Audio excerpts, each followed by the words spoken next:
नाथ, बेटे को यदि माँ भूल जाए, सेवक को यदि स्वामी भूल जाए, तो कहिए संसार में कहाँ ठिकाना मिलेगा।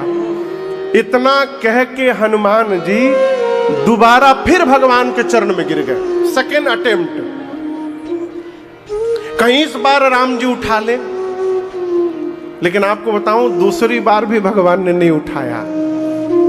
हनुमान जी गिरे हैं, ये भी बता दिए, सोचने लगे ये भी बता दिया मैं कि मैं ब्राह्मण नहीं हूं, आपका भक्त हूं, उसके बाद भी प्रभु मुझे क्यों नहीं उठा रहे हैं, ये तो प्रभु का स्वभाव नहीं है। सोचते सोचते हनुमान जी के मन में भाव आया, क्या मैंने मुख से बता दिया कि मैं ब्राह्मण नहीं आपका भक्त हूं, परंतु स्वरूप से अब तक मैं ब्राह्मण बना हुआ हूं।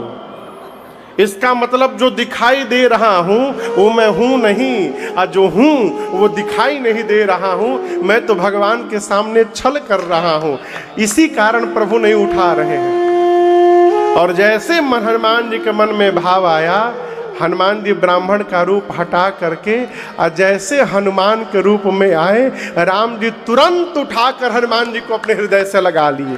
ये प्रमाण है, ये प्रमाण है कि भगवान छल को बर्दाश्त नहीं करते। इसलिए कर्म सिद्धांत कहता है, भगवान के आगे कपट, छल और चतुराई का त्याग करिए। ये सारी बातें तीर्थराज प्रयाग में बताई गई। कर्म कांड घाट पर मानस का दूसरा घाट है। यहाँ कथावाचक हैं याज्ञवल्क्य ऋषि और श्रोता है भरद्वाज जी। याज्ञवल्क्य ऋषि ने कहा, गोस्वामी जी कहे कि हम जो कथा याज्ञवल्क्य जी ने सुनाई वो सुनाऊंगा। याज्ञवल्क्य ऋषि कह रहे हैं भरद्वाज जी से कि जो कथा कैलाश में भगवान शंकर ने पार्वती जी को सुनाई थी वो मैं आपको सुनाऊंगा। अब तीसरा घाट कैलाश पर्वत, यहां श्रोता के रूप में पार्वती जी हैं और कथावाचक के रूप में कौन है? शंकर भगवान महादेव। कैलाश पर्वत का शिखर है और इस घाट का नाम है ज्ञान घाट। क्या नाम है? मानस में ज्ञान की जितनी बातें बताई गई हैं सभी बातें भगवान शंकर ने मां पार्वती को बताई। ज्ञान घाट। आपको एक चौपाई उदाहरण दे रहा हूं। उमा कहूं मैं अनुभव सत हरि भजना जगत सब सपना।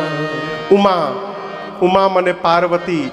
जब जब उमा शब्द मानस की चौपाई में आवे, गिरिजा शब्द आवे, भवानी शब्द आवे, गिरिराज कुमारी शब्द आवे, तो समझ जाइएगा कि ये चौपाई शंकर जी पार्वती जी को सुना रहे हैं।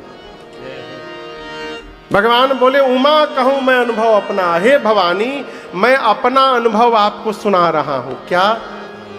सत हरि भजना जगत सब सपना। भगवान का भजन ही सत्य है और बाकी सब असत्य है, झूठ है। अच्छा आप बताइए, एक दिन मरना है, आप में से कौन कौन जानता है? एक दिन मरना है, ये बतिया कौन कौन जान रहा है? हाथ उठाइए।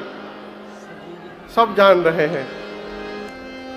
कौन कौन ये बतिया मान रहा है कि एक दिन मरना है? आप कितना उठाए रहो, हम नहीं मानेंगे कि आप मान रहे हैं। जब ये पता है कि एक दिन मरना है तो फिर ये लड़ाई झगड़ा काहे हो रहा है? हो एक लड़का जौनपुर का, उसके चाचा बंबई रहते हैं। तो चाचा क्या किए कि धोखा से अपने भतीजे का सब जमीन अपने नाम करवा लिए। भतीजे को, ये मैं सत्य घटना सुना रहा हूं। भतीजे को पता चला कि चाचा तो हमारा सब जमीनवा ले लिए, तो भतीजा ट्रेन पकड़ के बंबई गया चाचा के घर।